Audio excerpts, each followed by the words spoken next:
Les damos la bienvenida a Educast, el podcast de la Asociación para la Investigación Emergente en Educación de la Universidad Complutense de Madrid.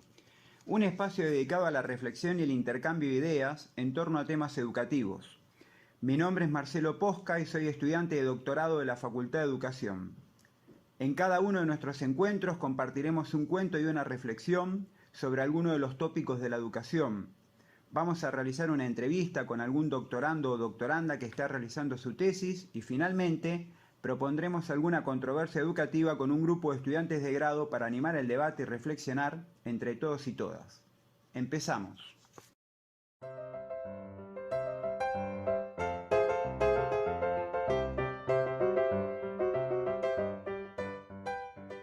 Bueno, estamos con Luis Mino, estudiante de tercer año del grado de Maestros en Educación Primaria de nuestra facultad, que nos va a leer un cuento titulado ¿A qué sabe la luna? Bienvenido, Luis. Muchas gracias, Marcelo. Como bien has dicho, voy a leer el cuento de ¿A qué sabe la luna? De Michael Gregniek y dice así. Hacía mucho tiempo que los animales deseaban averiguar a qué sabía la luna. ¿Sería dulce? ¿Sería salada? Tan solo querían probar un pedacito. Por las noches miraban ansiosos hacia el cielo, se estiraban e intentaban cogerla, alargando el cuello, las piernas, incluso los brazos. Pero todo fue en vano. Ni el animal más grande pudo alcanzarla. Un buen día, la pequeña tortuga decidió subir a la montaña, más allá, para poder tocar la luna. Desde allá arriba, la luna estaba más cerca, pero la tortuga no podía tocarla. Dijo la tortuga: «Es muy difícil, está muy lejos. Señora elefanta, ¿me ayuda? Si te subes a mi espalda, tal vez lleguemos a la luna». La elefanta pensó que se trataba de un juego, y cuando se acercaba a la luna, ella se alejaba un poco.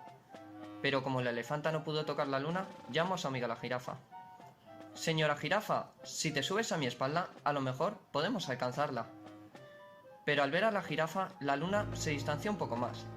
La jirafa se estiró y estiró el cuello cuanto pudo, pero no sirvió de nada, y llamó a la cebra.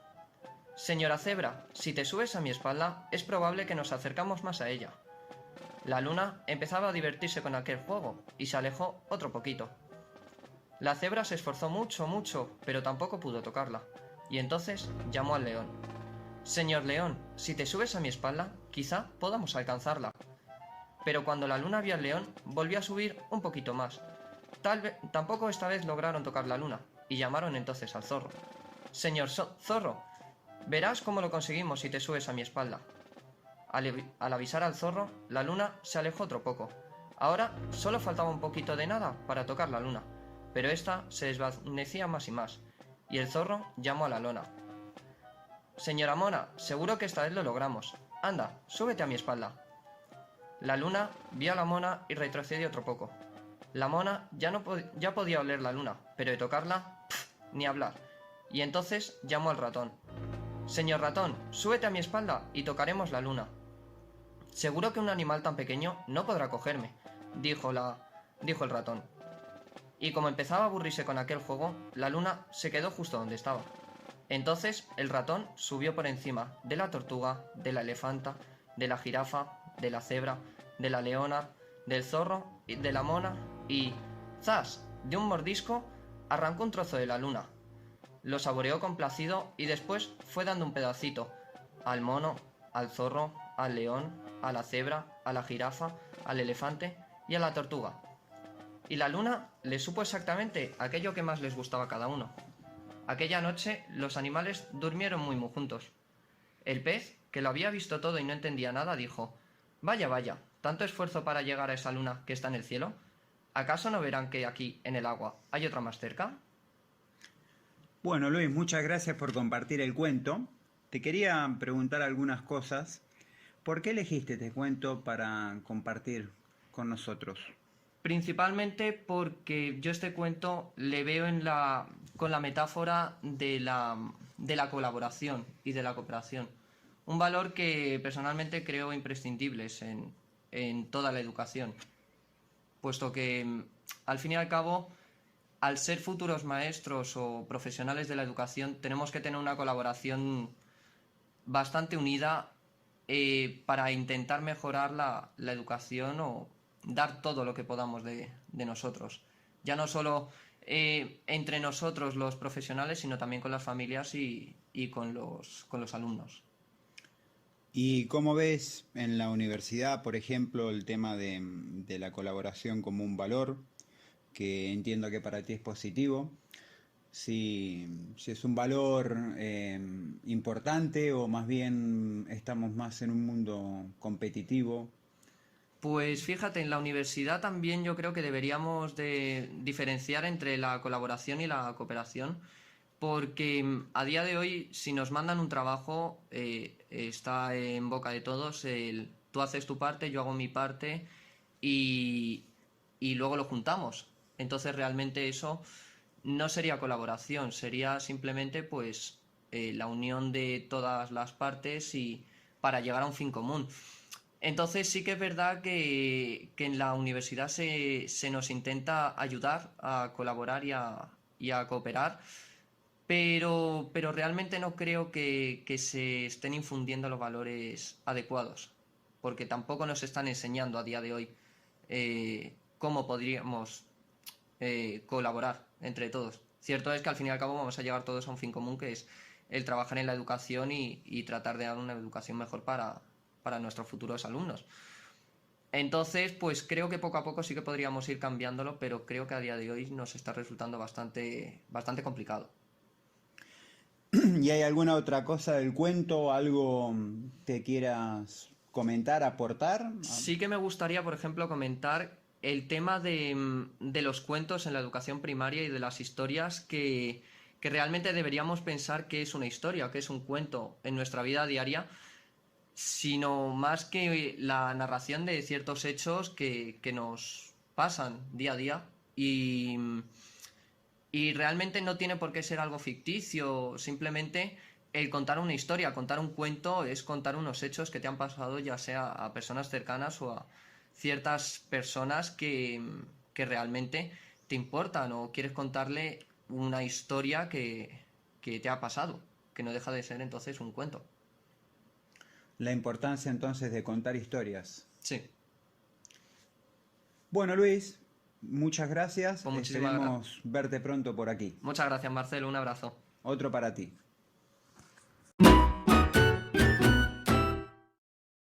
Bueno, comenzamos nuestra entrevista el día de hoy. Estamos con Delia Arroyo Resino, que es licenciada en Pedagogía, ha realizado 2 másters y tiene un doctorado internacional en Educación. Actualmente trabaja en la UNIR y va a ser entrevistada por nuestra compañera Sandra, que también es doctoranda de la facultad. Hola, hoy estamos aquí con Delia, estamos muy contentos de que ella esté aquí porque es la primera persona a la que entrevistamos y nos parecía una muy buena candidata para que estrenásemos esta sección. Bueno, muchas gracias por vuestra invitación, espero que os sirva de ayuda esta entrevista y pues nada, aquí me tenéis. Muy bien, pues la primera pregunta es qué estás haciendo ahora y bueno, que te presentes ante el público que nos escuche. Bueno, pues actualmente, antes ya de acabar la tesis doctoral, que la leí en noviembre del 2018, empecé a trabajar en la UNIR y actualmente me encuentro trabajando allí y por supuesto sigo investigando y sigo con mi grupo de investigación, incluso he ampliado más mis líneas de investigación y me encuentro colaborando también en otros grupos. Fenomenal, nos gustaría saber cuál fue tu tema de investigación y bueno, que nos cuentes un poquito cómo fue la tesis doctoral. Bueno, pues mi tema de investigación principal trataba sobre las evaluaciones educativas longitudinales. Estas evaluaciones se caracterizan fundamentalmente porque medimos el rendimiento de los estudiantes en más de 3 ocasiones de medida. La verdad que la tesis doctoral era una tesis muy metodológica, por lo tanto requirió bastante formación, incluso después de hacer la licenciatura en pedagogía, el máster en estudios avanzados de pedagogía, tuve que especializarme un poquito más en metodología, lo que me llevó a realizar otro máster mientras me encontraba haciendo el doctorado. Bueno, eso seguro que te aportó muchísima formación y seguro que te ayudó muchísimo para hacer la tesis. Sí, la verdad que sí. Y nos gustaría saber cuáles fueron las motivaciones que te llevó a hacer la tesis sobre esta temática y bueno, ¿por qué lo hiciste básicamente? Bueno, la verdad que yo no tenía muy claro el tema de investigación que iba a utilizar en la tesis doctoral y me vino un poco como dado. Yo me encontraba participando en un proyecto de investigación en el cual trabajaban con datos reales pertenecientes a este tipo de evaluaciones longitudinales. Entonces empecé a trabajar con ellos, a trabajar los modelos, y es algo que me llamó bastante la atención y me gustó. Además, como al mismo tiempo me encontraba haciendo el máster de metodología, lo que hice fue utilizar estos datos para mi proyecto fin de máster y me di cuenta que era una buena herramienta y que podía ser útil para una de mis motivaciones principales, porque yo siempre me preguntaba que cómo de fiable era utilizar una única medida del rendimiento para decidir si un estudiante aprobaba o suspendía una asignatura, o incluso para decidir si pasaba o no de un curso. Entonces, como tenía ya un tema centrado precisamente en esta motivación, decidí ya tirar por ese tema y comenzar con mi tesis doctoral. La verdad es que es una temática muy interesante, porque precisamente las evaluaciones que se hacen en educación propiamente suelen ser exámenes. Y bueno, pues es conveniente saber cuántas veces hay que pasar los exámenes para realmente saber si el alumno o la alumna ha adquirido esos conocimientos que necesita para saber si se ha aprendido lo necesario. Realmente el tipo de evaluación que se hace aquí en España generalmente son las denominadas evaluaciones de estatus, que se basan en una única medida de rendimiento.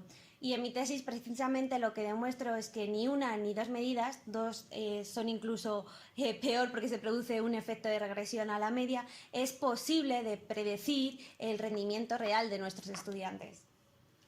Bueno, y entonces es evidente cuáles fueron tus contribuciones, pero si pudieras extenderlas un poquito más. Sí, realmente en mi tesis doctoral simulé alrededor de unos 100 modelos, donde eran modelos jerárquicos lineales, en los cuales íbamos cambiando los porcentajes de varianza, y a la conclusión general a la cual puedo llegar, ya os digo, cogido con pinzas porque obviamente hay muchos supuestos, es que se requieren al menos de 4 mediciones para poder conocer el rendimiento real de los estudiantes y para poder predecirlo en cursos futuros.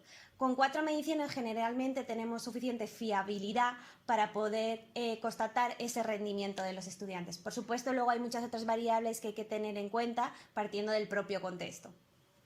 Lo que tendríamos que tener en cuenta entonces sería abordar esos exámenes en una duración de 4 veces mínimo, es decir, hacer un examen sobre lo mismo 4 veces. No sobre lo mismo, sino medir el rendimiento, o sea, no decidir si un estudiante aprueba, suspende una materia basándonos en un único dato, en una única medición, porque ahí además entra en juego un montón de variables extrañas que probablemente no estemos controlando. Entonces, si nosotros queremos garantizar ese rendimiento con cierta fiabilidad, es importante realizar más de 4 mediciones. Sé que esto a nivel de coste es bastante complejo y que incluso a veces no es posible medir 4 veces a un mismo estudiante, pero sí que creo que es importante que conozcamos el rigor metodológico que supone realizar una medición respecto a realizar 4 mediciones y que seamos conscientes de ello. Pues está fenomenal, la verdad. Ojalá que nos escuche mucha gente que haga exámenes y tenga esto en cuenta. Y sobre todo nos gustaría saber qué ha supuesto para ti el doctorado a nivel más personal. Bueno, pues tanto a nivel personal como a nivel profesional ha habido etapas muy duras y etapas muy satisfactorias. A nivel profesional ha sido una etapa que he aprendido un montón y me he formado mucho. Como bien dices, una etapa muy importante fue la realización de este máster, que fue algo que me costó muchísimo, pero a día de hoy estoy bastante agradecida, ya que hoy todo mi trabajo se focaliza mucho en lo que he aprendido en ese máster. Entonces, a nivel profesional yo creo que he crecido muchísimo y he aprendido mucho. Y a nivel personal me ha permitido superar mis limitaciones. A mí me daba muchísimo miedo viajar, irme de España, y al final pues tu trabajo te obliga en cierta medida a superar todos esos miedos que tienes. Entonces yo creo que ha sido un periodo muy bueno, ahora que lo veo desde fuera, a pesar de que hubo ciertos momentos en los que estuve a punto de tirar la toalla porque no estaba segura de lo que hacía, porque a veces me generaba mucha ansiedad, pero ahora visto desde fuera yo creo que merece la pena.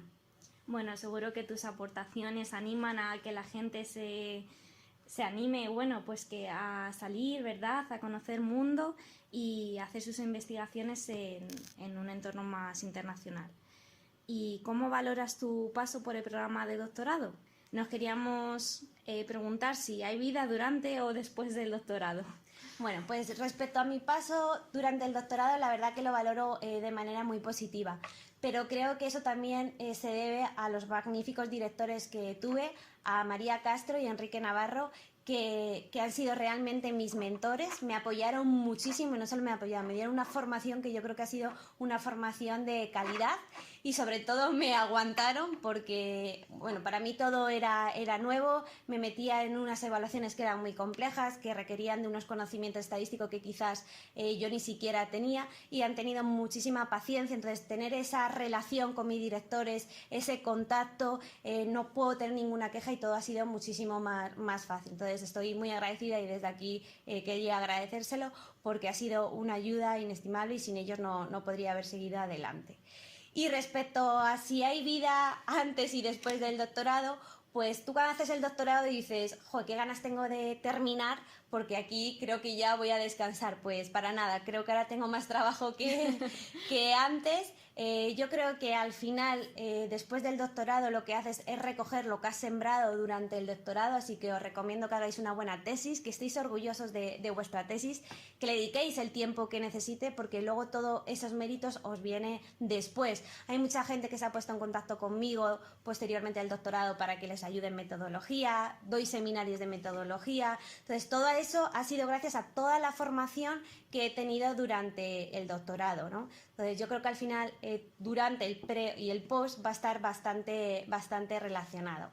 Vida, hay momentos en los que tienes más vidas y otros que tienes menos vida social, ¿no? Yo creo que cuando estás comenzando ves que te queda mucho tiempo y el primer año lo tomas un poco más a la ligera, pero cuando ya vas por el segundo o tercero, si estás incluso ya a tiempo completo, te quedas sin verano, te quedas sin salir porque tienes que cerrar la tesis. Yo creo que algo muy importante es que nunca debéis de perder de vista cuál es vuestro objetivo final, que es terminar una tesis y terminar una tesis de calidad. Y obviamente eso lleva tiempo, dedicación y mucho esfuerzo, pero de verdad que creo que todo eso merece bastante la pena.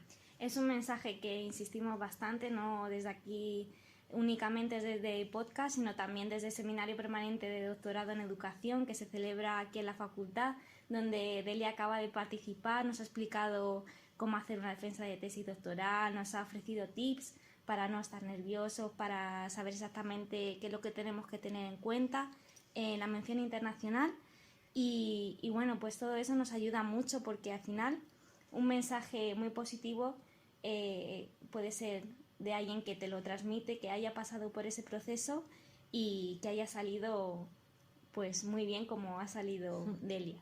Entonces, así para cerrar, ¿qué le dirías a una persona que estuviera interesada en comenzar una investigación en educación? Bueno, pues yo creo que el doctorado, como bien decía mi director, es a veces como un parto, ¿no?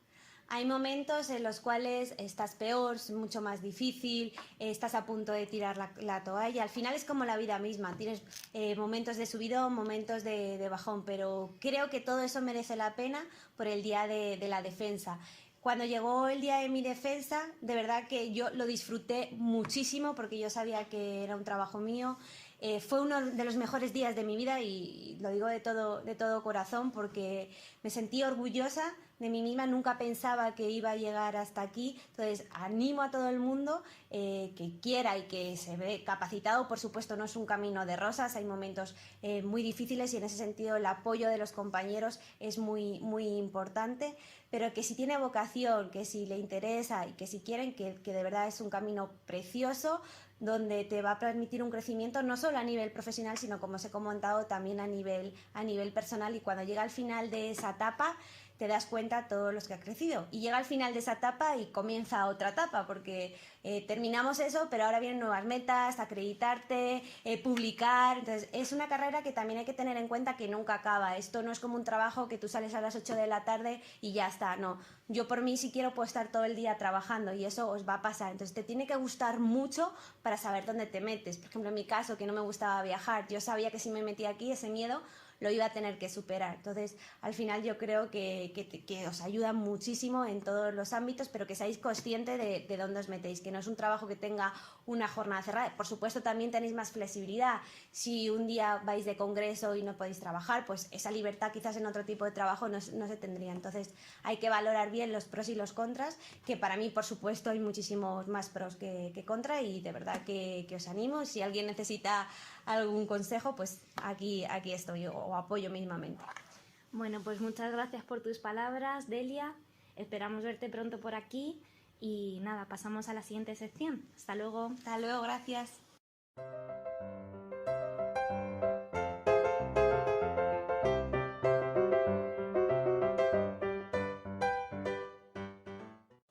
Bueno, comenzamos con la última de nuestras secciones del día, titulada Controversias Educativas. Estamos con dos compañeros de la facultad, del doble grado de Maestro en Educación Primaria y Pedagogía, Pablo y Víctor. ¿Cómo están? Buenos días, Marcelo. Buenos días. Como sabemos, allá por el siglo XIII comenzó el devenir de nuestro recorrido universitario en nuestro país, cuando se inauguró la Universidad de Palencia. Ha pasado mucho tiempo desde aquel entonces y la controversia de hoy gira en torno a una pregunta muy importante para nosotros, que es ¿para qué sirve la universidad? ¿Para qué no está sirviendo? ¿Para qué sirve estudiar educación? Así que me gustaría saber de entrada cuál es vuestra opinión. Bueno, pues investigando un poco para hablar de este tema, leímos algunos artículos que hablaban de cómo en la creación de las universidades el objetivo principal no solo era la búsqueda del saber, tanto maestros con alumnos, sino también la formación integral de las personas. Y nos empezamos a preguntar un poco si se estaba abandonando esa formación solo por la búsqueda del saber, de la erudición, de entender la teoría, y estábamos olvidando un poco la forma de compartir entre personas. Y eso es lo que generalmente nos está preocupando, ¿no? Cómo se está generando una cultura universitaria para que las personas puedan estar a gusto en un sitio. Porque nos preguntábamos, ¿por qué la gente no quiere venir o no quiere estar en la universidad? ¿Por qué intentamos recortar horas para estar aquí en las prácticas, en la teoría? Y dijimos, bueno, a lo mejor es la actitud de las personas, ¿no? Que no quieren pasar aquí tiempo porque quieren hacer otras cosas fuera. Y es completamente válido, aunque habría que cuestionárselo, pero también hay que cuestionarse. A lo mejor no quieren estar aquí porque no hay suficiente cultura o algo que les atraiga para estar aquí y buscar esa formación, ese complemento. Me parece muy interesante. Antes, quiero comentar algo con lo que estás diciendo. Actualmente estamos trabajando en el grado de pedagogía, los alumnos y alumnas de tercero de pedagogía, un libro de un filósofo francés, Georges Gusdorf, que plantea justamente la diferencia entre lo que él entiende que es la educación y lo que es la enseñanza, ¿no? Y él dice que, sobre todo en Occidente, a diferencia del mundo oriental,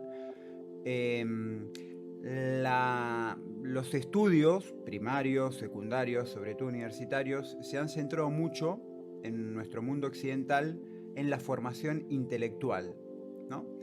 Y él entiende que la educación tiene que ver con el desarrollo de la personalidad, con una edificación de sí, ¿no? Con la construcción de una subjetividad. Y tiene que ver, él habla también de una formación espiritual, no en un sentido religioso, ¿no?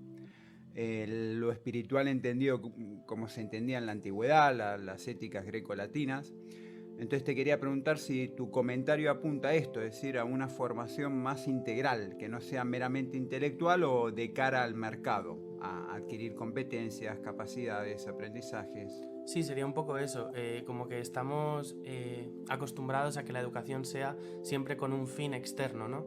Estudiamos el bachillerato con la presión de la universidad, no por estudiar el bachillerato, estudiamos la universidad con la presión de tener el título para poder trabajar, y al final como que nos vamos olvidando de cada momento y de formarnos en ese momento a nivel personal, ¿no? En el artículo que leíamos decía, ¿para qué te sirve a ti la universidad y para qué le sirves tú a la universidad? En ese sentido de, a lo mejor tú tienes algo que aportar, y ahí es cuando entra uno mismo, ¿no? De, voy a ver cómo me configura a mí, cómo me moldea esto que estoy viviendo. Y también veíamos el famoso discurso de Steve Jobs, que hablaba de varios puntos, ¿no? Y él, en uno de los que decía que hay que confiar en que los puntos se van a juntar, ¿no? En el futuro. A veces la universidad es un poco eso, es intentar ir cogiendo puntos, pero que de verdad te están cambiando, no hacer una mochila de cosas que da desconfianza, y confiar en que eso en algún momento se va a juntar en el futuro. Entonces no se trata tanto de conocer libros, de saberte todos los libros, sino de experimentar con esos libros de cierto modo y con las personas, y eso se hace en la universidad y para eso hay que venir. Bien. Víctor.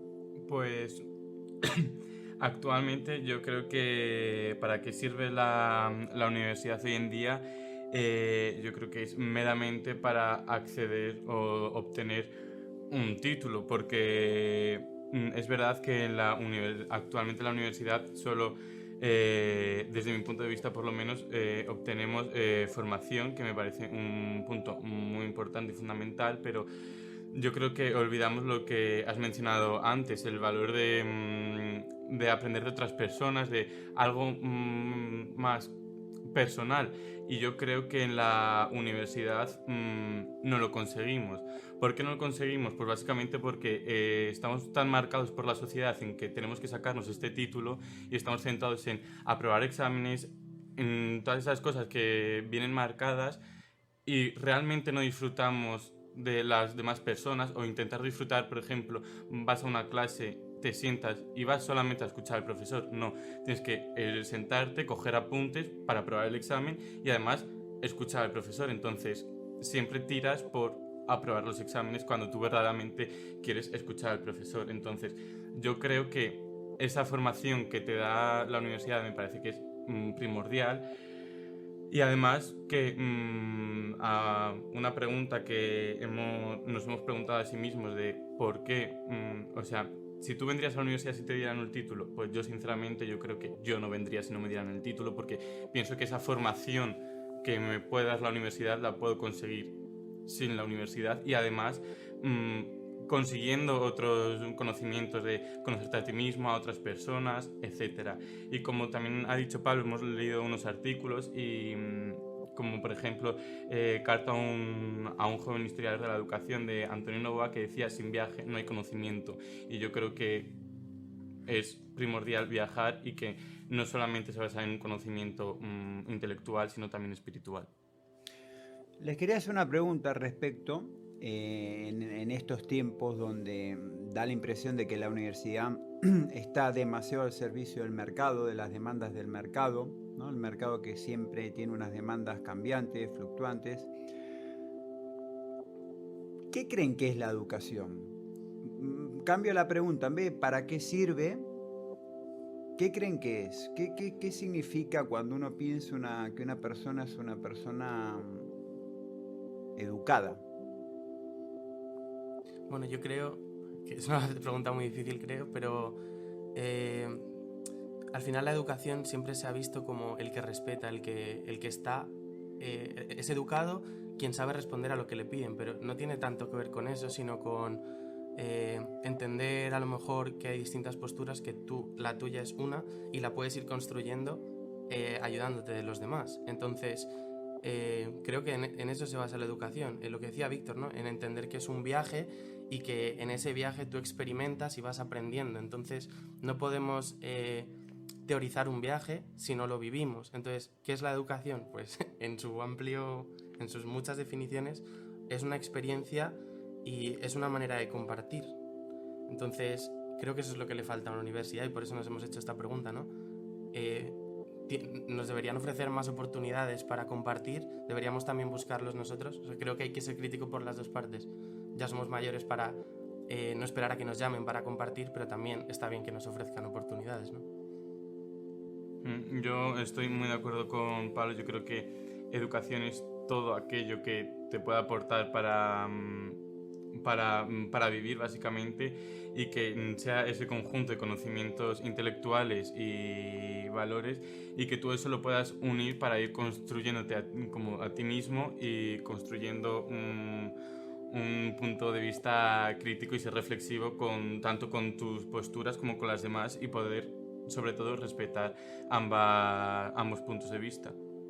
Bien, y para terminar me gustaría hacerles una última pregunta.